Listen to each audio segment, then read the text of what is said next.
बिस्मिल्लाहिर्रहमानिर्रहीम। Example number 1 करेंगे हम, चैप्टर नंबर 4 की है। Transform the equation 5x minus 12y plus 39 equal to 0 into slope intercept form, two intercept form, normal form, point slope form, 2 point form and symmetric form. तो ये एक equation है, इसको हमने डिफरेंट सारी फॉर्म में कन्वर्ट करना है। सबसे पहले हम इसको कन्वर्ट करेंगे स्लोप इंटरसेप्ट फॉर्म में। आपको पता है कि स्लोप इंटरसेप्ट फॉर्म होती है y equal to M X plus C. इसमें m जो है ये स्लोप है और जो c है ये y इंटरसेप्ट है। अब इंटरसेप्ट आपको ऑलरेडी मैं बता चुकी हूँ, एक बार फिर रिपीट कर देती हूँ कि कोई भी नॉन वर्टिकल या नॉन हॉरिजॉन्टल लाइन हो तो वो हमेशा एक्स एक्सिस को भी कट करेगी और वाई एक्सिस को भी कट करेगी। ठीक है, जिस पॉइंट पे सपोज x इक्वल टू 1 2 ये 3 है, x इक्वल टू 3 है यहाँ पे, तो ये जो x इक्वल टू 3 है ये x इंटरसेप्ट है। इसी तरह से अगर ये y को 4 पे कट कर रही है, y इक्वल टू 4, तो ये जो 4 है ये y इंटरसेप्ट है। ठीक है, तो अब इसमें ये जो c है ये y इंटरसेप्ट है और m जो है इस लाइन की, स्ट्रेट लाइन की स्लोप है। आपने किसी भी इक्वेशन को, स्ट्रेट लाइन की इक्वेशन को आपने स्लोप इंटरसेप्ट फॉर्म में कन्वर्ट करना हो तो हमें इसकी ये फॉर्म जो है बनानी होगी। तो अब इस फॉर्म के लिए हमने y वाली टर्म को एक साइड पे रखना है और x वाली और कांस्टेंट टर्म हमने दूसरी साइड पे रखना है। अगर देखें y पॉजिटिव होता तो y वाली टर्म को हम इसी साइड पे रखते, इन दोनों को हम शिफ्ट कर लेते, लेकिन इसमें क्योंकि y नेगेटिव है तो बेहतर यही है कि इसी टर्म को दूसरी साइड पे हम ले जाएं। तो ये आ जाएगा 2y equal to 5x plus 39। ठीक है, शिफ्ट एक्चुअली मैंने ये वाली की है, इधर लिखने की बजाय ये मैंने इस साइड पे लिख लिया, एक ही बात है। ठीक है, 2y equal to 5x plus 39 लिख लें या 5x plus 39 equal to 2y लिख लें, क्योंकि मैंने इस फॉर्म में लिखना चाह रही हूँ ऐसे, इसलिए मैंने ये y वाली टर्म जो है इस साइड पे लिखी है। ठीक है, इसके बाद आपने यहाँ पे y को अकेला यानी रखना है, इसके साथ जो भी कोई कांस्टेंट टर्म होगी उसके साथ बोथ साइड्स को हम डिवाइड कर देंगे। तो जब हम इस पूरी इक्वेशन को 2 के साथ डिवाइड करेंगे, 2y over 2 5x plus 39 over 2, this will be y equal to 5 over 2x plus 39 over 2। इसमें हमारे पास जो स्लोप है ये x के साथ जो भी कोफिशिएंट होगा वो स्लोप होगा। ये देखें, अगर इसके साथ हम कंपैरिजन करें तो 5 ओवर 2x है, इसमें mx है, that mean m equal to 5 over 2। इसका मतलब इस लाइन की जो स्लोप है वो 5 ओवर 2 है और जो इसमें c है यानी y इंटरसेप्ट है वो 39 ओवर 2 है। तो ये आपकी स्लोप इंटरसेप्ट फॉर्म आ गई। अब हम इसको नेक्स्ट फॉर्म यानी टू इंटरसेप्ट फॉर्म में कन्वर्ट करेंगे। जो टू इंटरसेप्ट फॉर्म है आपको पता है वो x over a plus y over b equal to 1, यानी इसमें कांस्टेंट जो है वो 1 होता है, इसको हम दूसरे पे लेके जाते हैं और बाकी जो टर्म है x के नीचे जो भी हमारे पास कांस्टेंट नंबर आ जाएगा वो x का वो हमारे पास जो है वो इंटरसेप्ट होगा, और इस तरह से y के नीचे जो भी कांस्टेंट टर्म हमारे पास आ जाएगी वो हमारे पास y इंटरसेप्ट होगा। तो ये दोनों इंटरसेप्ट इसमें आ जाएंगे। हमने अब इसको टू इंटरसेप्ट फॉर्म में कन्वर्ट करना है। टू इंटरसेप्ट फॉर्म में कन्वर्ट करने के लिए आपने ये कांस्टेंट टर्म दूसरी साइड पे लेके जानी है। अब वो पॉजिटिव होनी चाहिए। ठीक है, ये पॉजिटिव है तो मैं इन दोनों को दूसरी साइड पे ले जाती हूँ, राइट हैंड साइड पे। तो ये आ जाएगा 5x negative 5x plus 12y equal to 39। अगर आपको ऐसे कंफ्यूजन हो रही है तो बेहतर आप इसको एक दफा इस तरह से लिख लें, 39 इधर रहा, एक्चुअली ये दोनों टर्म जो है दूसरी साइड पे चली गई है, माइनस 5x और प्लस 12y। ठीक है, अब आपने बजाय इसके कि 39 इधर लिखें इस साइड पे, क्योंकि मैंने ये फॉर्म बनानी है 1 इस साइड पे लेके आना है तो मैं इधर जो है 1 ले गई। अदरवाइज अगर आप इसको भी उठा के इस साइड पे लेके जाते फिर आप नेगेटिव 39 से पूरी इक्वेशन को डिवाइड करेंगे। मैंने इसलिए कहा कि इसको पॉजिटिव रखा है जिस साइड पे ये कांस्टेंट टर्म पॉजिटिव आए ताकि हमारे नेगेटिव नंबर के साथ डिवाइड ना करना पड़े। अदरवाइज अगर हम इसको ऑपोजिट साइड पे यानी राइट हैंड साइड पे अगर हम इसको लेके जाते हैं नेगेटिव 39 आएगा, फिर यहाँ पे 1 बनाने के लिए हमने नेगेटिव 39 के साथ सारी इक्वेशन को डिवाइड करना है। अब ये पॉजिटिव है, हम नेक्स्ट स्टेप में 39 के साथ डिवाइड करेंगे बोथ साइड को। बेहतर होता है कि आप जो स्टेप करें वो साथ साथ लिख भी दें। तो यहाँ पे हम लिख देंगे dividing the equation by 39 on both sides.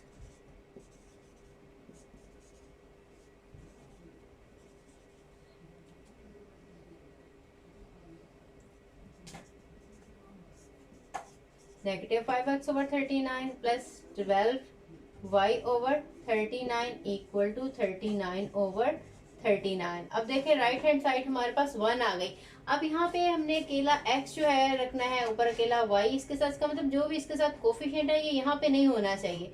अब ये कोफिशिएंट यहाँ से रिमूव करने के लिए हमने इसके न्यूमरेटर को और डिनोमिनेटर को -5 के साथ आपने डिवाइड कर देना है। आपको पता है जैसे देखें हम किसी भी फ्रैक्शन को, जैसे 8/4 है, हम डिवाइड कर सकते हैं। जैसे हम कटिंग करते हैं 2 के टेबल के साथ, 2 4s are 8, 2 2s are 4, तो एक्चुअली हम ये डिवाइड कर रहे होते हैं, इसको भी 2 के साथ और इसको भी 2 के साथ। तो किसी भी फ्रैक्शन को हम सेम नंबर के साथ डिवाइड कर सकते हैं या इसी तरह से मल्टीप्लाई भी कर सकते हैं। अगर इक्वल टू 4/2, 4/2 को 2 के साथ मल्टीप्लाई न्यूमरेटर को भी कर लें, डिनोमिनेटर को भी कर लें, तो ये सारे इक्वलेंट ही हैं। इसी तरह से मजीद अगर इसको 2 के साथ डिवाइड कर लें तो ये 2/1 आ जाएगा। ये सारे इक्वल ही हैं फ्रैक्शन। इसी तरह से अगेन अगर मल्टीप्लाई करते जाएंगे तो हमारे पास फ्रैक्शन जो है बड़ा होता जाएगा, लेकिन ये सब सेम होते हैं बिल्कुल। इसी तरह से मैं इस फ्रैक्शन को न्यूमरेटर को भी 5 के साथ डिवाइड कर रही हूँ, -5 के साथ, और डिनोमिनेटर को भी डिवाइड कर रही हूँ।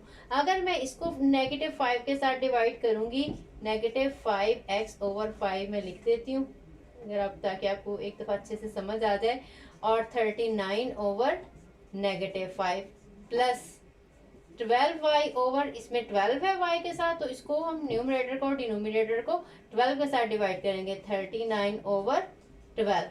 ठीक है। अब इसमें हमारे पास देखिए -5 की भी कटिंग हो जाएगी न्यूमरेटर और डिनोमिनेटर में, और ये 12 की भी। ठीक है, ये 12 यहाँ से कैंसिल हो गया, यहाँ से -5 कैंसिल हो गया, तो हमारे पास ये आ जाएगा x over -39/5 plus y over 39/12 equal to 1। ठीक है। अब ये जो हमारे पास है ये x इंटरसेप्ट है यानी a है, और ये जो हमारे पास है ये y इंटरसेप्ट है, यानी जो x के डिनोमिनेटर में है हमारे पास वैल्यू, वो x जो है इंटरसेप्ट होगा, और जो y के डिनोमिनेटर में है वो हमारे पास y इंटरसेप्ट होगा। तो हमारे पास ये वही form x over a plus y over b equal to 1 बन गया है। यानी हमने इसमें कांस्टेंट टर्म 1 रखनी है, और x अकेला छोड़ के इसके जितनी भी इसमें कांस्टेंट टर्म होगी हम डिनोमिनेटर में लिखेंगे। इस तरह से y के साथ जो भी कांस्टेंट टर्म उसको खत्म करके हम इसके डिनोमिनेटर में लिखेंगे।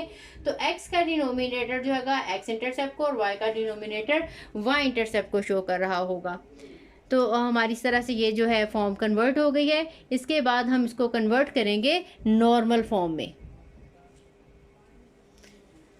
नॉर्मल फॉर्म आपको पता है कि वो होती है, इसमें हम जो कांस्टेंट टर्म है उसके नीचे हम डिवाइड करते हैं, ये x का जो कोफिशिएंट होता है उसका स्क्वायर लेके, और y का कोफिशिएंट इसका स्क्वायर लेके प्लस करेंगे, और स्क्वायर रूट लेके तो पूरी इक्वेशन को उसके साथ डिवाइड करेंगे। कांस्टेंट टर्म हम ऑपोजिट साइड पे रखेंगे, और उसको कांस्टेंट टर्म को हमेशा हम पॉजिटिव रखेंगे। तो जो राइट साइड पे आएगा वो हमारे पास डिस्टेंस होगा उस लाइन का ओरिजिन से। तो इस फॉर्म में कन्वर्ट करते हैं। अगर यानी हमारे पास इक्वेशन हो if ax plus by plus c equal to 0, तो जो इसकी नॉर्मल फॉर्म होती है वो है ax plus by over a square plus b square, इसका square root equal to -c over a square plus b square, इसका स्क्वायर रूट, प्लस या माइनस, ये भी प्लस या माइनस। अगर ये नेगेटिव नंबर हो तो ये नेगेटिव के साथ डिवाइड करते हैं, अगर ये पॉजिटिव हो तो पॉजिटिव के साथ। एक्चुअली हम ये टर्म जो है पॉजिटिव रखना चाह रहे होते हैं, तो अगर इधर पॉजिटिव के साथ करेंगे तो इधर भी पॉजिटिव ही लगाएंगे, अगर इधर नेगेटिव के साथ करेंगे इधर भी नेगेटिव लगाएंगे। या हम ये करेंगे कि जैसे मैंने पिछली फॉर्म में ये 39 को पॉजिटिव रखा था, तो फिर इसको हम कांस्टेंट टर्म को ऑपोजिट साइड पे पॉजिटिव ही रखेंगे, लेकिन इसको पॉजिटिव नंबर के साथ ही बोथ साइड्स को डिवाइड करेंगे। तो इस फॉर्म में कन्वर्ट करना है हमने। इसके लिए हमने ये जो a है एक्चुअली x का इंटरसेप्ट जो है कोफिशिएंट है, और जो b है ये y का कोफिशिएंट है, इनके साथ हम स्क्वायर लेंगे, प्लस करेंगे, स्क्वायर रूट करेंगे और उसके साथ हम डिवाइड करेंगे, और इस टर्म को हम चाहे पहले अपोजिट साइड पे राइट हैंड साइड पे ले दें, या इसको हम कन्वर्ट करने के बाद, डिवाइड करने के बाद उस साइड पे ले दें, लेकिन बेहतर है कि हम पहले ही 39 को दूसरी साइड पे ले दें। तो पहले हम इसी इक्वेशन को लिखेंगे 5x, ये negative 5x plus 12y equal to 39। ये जैसे मैंने पहले कन्वर्ट किया है, यानी आपको ये जो है 39 को पॉजिटिव रखना है, तो ये जो है राइट साइड पे लेके जाऊंगी तो ये नेगेटिव हो जाएगा, और जब इसको मैं लेके जाऊंगी राइट साइड पे तो ये पॉजिटिव हो जाएगा। अब मैं इसको डिवाइड करूंगी, डिवाइडिंग द इक्वेशन बाय -5 का स्क्वायर प्लस 12 का स्क्वायर और इसका स्क्वायर रूट। इस वैल्यू को आपने कैलकुलेट कर लेना है। कैलकुलेट करेंगे तो इसका आंसर जो भी आएगा उसके साथ हमने इसको डिवाइड करना है।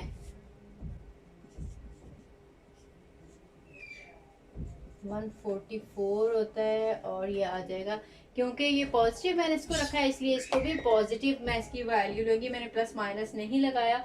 इन दोनों को ऐड करेंगे, स्क्वायर रूट लेंगे तो ये आ जाएगा 13। प्लस माइनस दोनों आंसर आएंगे, लेकिन इसमें से क्योंकि मैंने ये ऑलरेडी पॉजिटिव ही रखा है तो इसके पॉजिटिव 13 वाले के साथ डिवाइड करूंगी।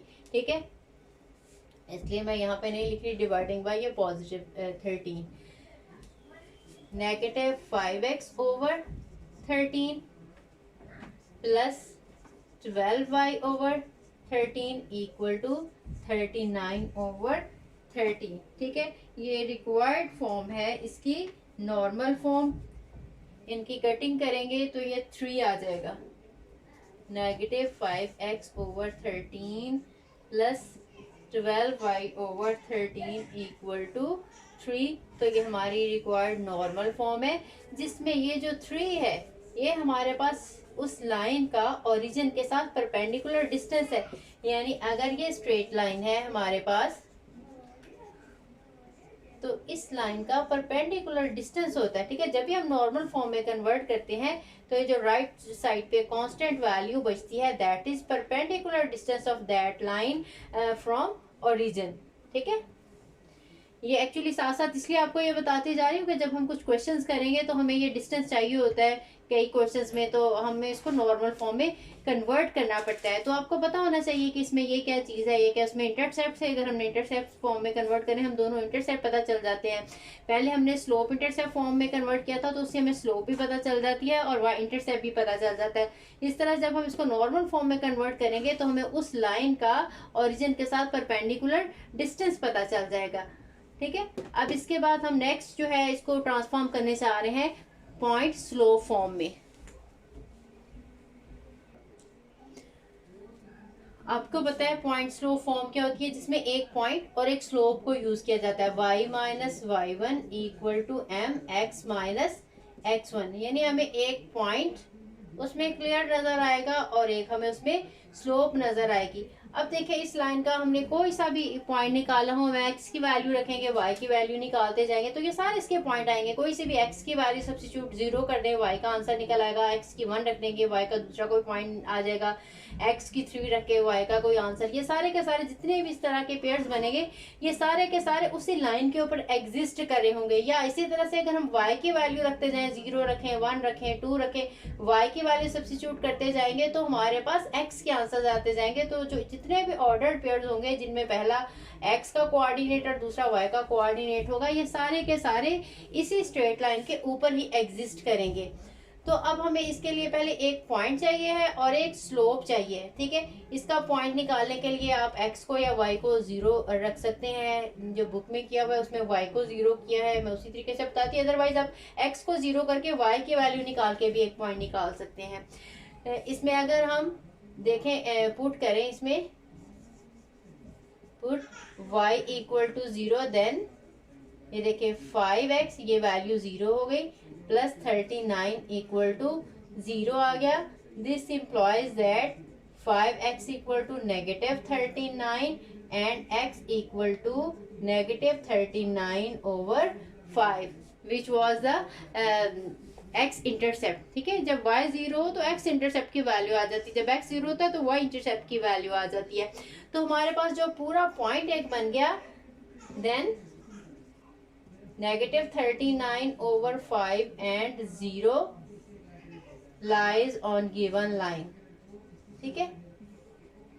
मैंने आपको पूरा बता दिया है, यानी आपने इसमें y की वैल्यू 0 पुट की तो x की वैल्यू निकल आई है। तो ये जो पॉइंट है ये इसी एक लाइन के ऊपर है। तो अब हम इसको इसमें ये x1 की जगह पे ये वैल्यू x1 है और ये वैल्यू y1 है, और यहाँ पे हम लगाएंगे स्लोप। स्लोप को दोबारा उसी तरह से स्लोप इंटरसेप्ट फॉर्म में हम कन्वर्ट करके निकाल चुके हैं, वही स्लोप यहाँ पे मैं यूज करूंगी। अगर आपको सिर्फ यही वाला आ जाए तो पहले आपने यहाँ से इसको स्लोप इंटरसेप्ट फॉर्म में कन्वर्ट करके इसकी स्लोप भी निकाली है। तो हमारी स्लोप आई थी 5/12। तो अब हम इसको इस फॉर्म में कन्वर्ट करेंगे, ये आ जाएगी y minus y1 is 0 equal to slope यहाँ पे है 5/12। हम इसके पार्ट 1 में निकाल चुके हैं। x नेगेटिव लगा के -39/5 लगाएंगे, ठीक है। इस नेगेटिव की वजह से पॉजिटिव हो जाएगा y minus 0 equal to 5/12 and x plus 39/5। ये हमारे पास पॉइंट स्लोप फॉर्म आ गया है, जिसमें ये हमारे पास पॉइंट है और ये जो है स्लोप है इसकी। 2 पॉइंट फॉर्म में कन्वर्ट करने के लिए जाहिर बात है, जैसे हमें एक पॉइंट था उसमें हमें 2 पॉइंट्स चाहिए। तो एक पॉइंट तो बिल्कुल इसी तरह से जो मैं ऑलरेडी निकाल चुकी हूँ, -3/5 0। और इस तरह से दूसरा पॉइंट जो है x की वैल्यू 0 पुट करके y की जो है वो हम निकाल लेते हैं। दूसरा पॉइंट मेरे पास वो आ जाएगा, ठीक है। जो 2 पॉइंट फॉर्म है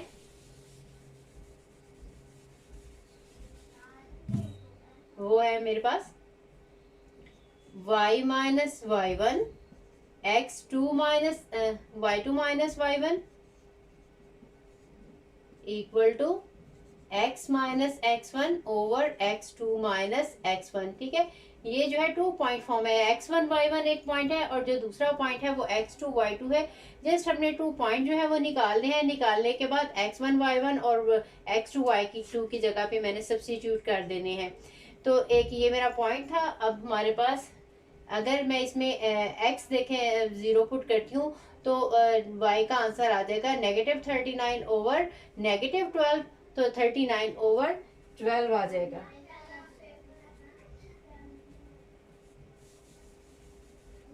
लिख देती हूँ procedure. Let x equal to 0, then 0 -12y plus 39 equal to 0। This implies that 12y equal to -39. This implies that y equal to -39/12।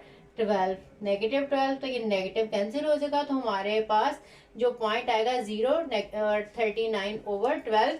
Then हमारे पास पहला जो मैंने निकाला था वो भी आपने साथ ही लिखना है, इसी तरह से ये वाला भी -39, 5 और 0, ये जो पहला पॉइंट था। और जो हम अब निकालना है वो हमारे पास दूसरा पॉइंट है। देन दिस एंड x 0 है तो y की value 39/12 lie on given line, ठीक है। अब मैं सिर्फ ये y माइनस y1, अगर मैं इसको हम x1 और इसको y1 कह दूं, इसको x2, इसको y2 कह दूं, तो सिर्फ इनकी वैल्यू मैंने यहाँ पे लगानी है। तो ये मेरे पास 2 पॉइंट फॉर्म आ जाएगी। y माइनस y1 है 0 over y2 minus y1, y2 39/12 minus y1 is 0 equal to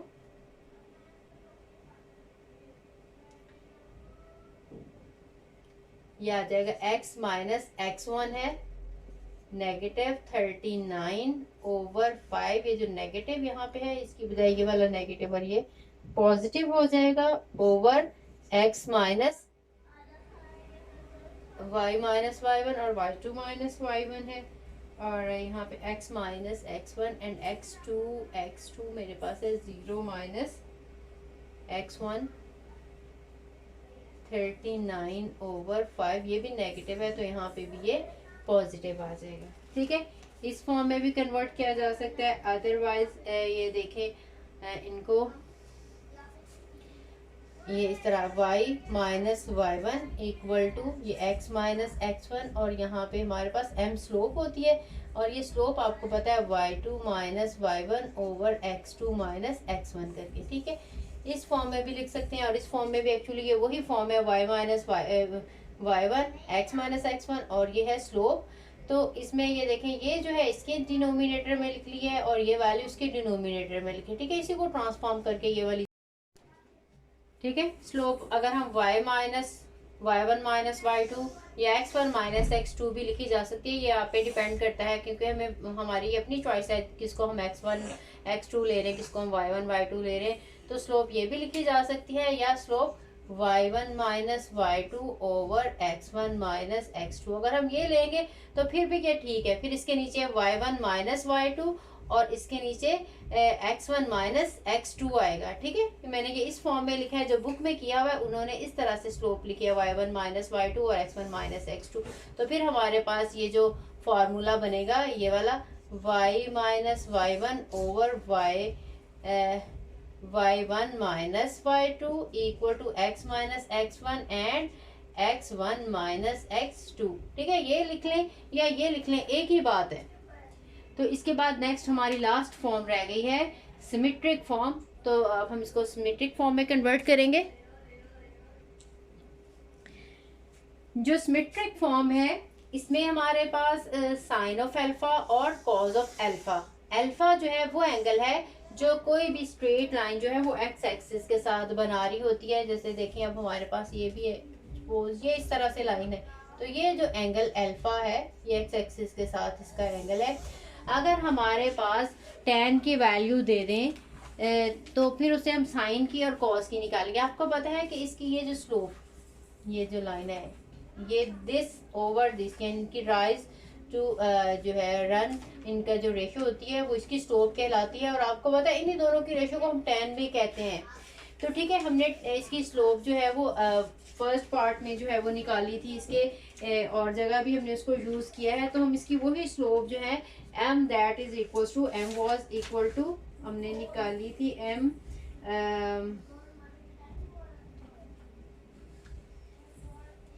first part में 5/12।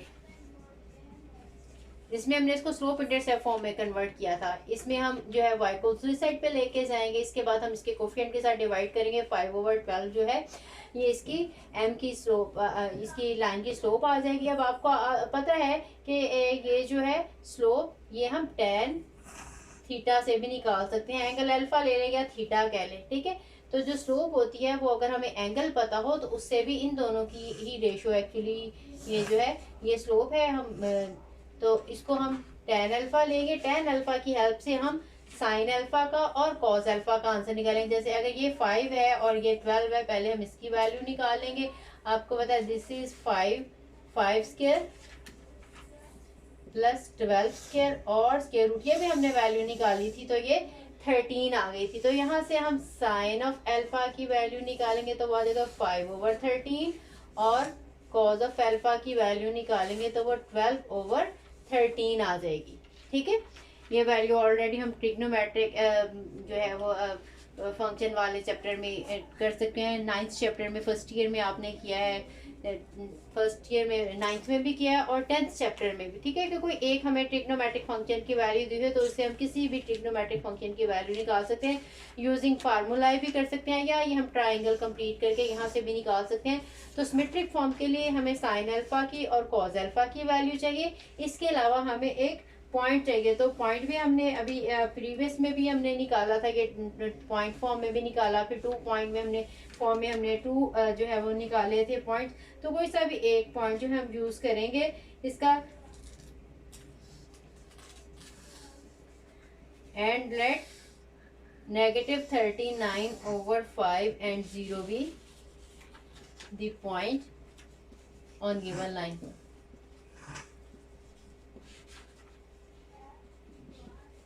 जो हमारे पास सिमेट्रिक फॉर्म होती है वो होती है वो भी लिख देती हूँ। सिमेट्रिक फॉर्म है x माइनस x1 ओवर हमारे पास cos of alpha, y minus y1 over sine of alpha equal to 1।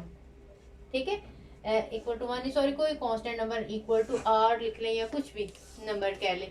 तो इसमें हमने पॉइंट की जस्ट वैल्यू पुट करनी है और इसमें हमने साइन अल्फा और कॉस अल्फा की वैल्यू पुट करनी है। तो x माइनस x1 है हमारे पास नेगेटिव 39 ओवर 5। इस नेगेटिव की वजह से यहाँ पे पॉजिटिव आ जाएगा, मैं डायरेक्टली लिख रही हूँ, equal to cos of alpha की वैल्यू है 12 over 13 equal to y minus y1 that is equal to 0 and नीचे हमारे पास साइन ऑफ अल्फा की value 5 over 13 equal to r कोई सा भी नंबर हो सकता है इसमें से।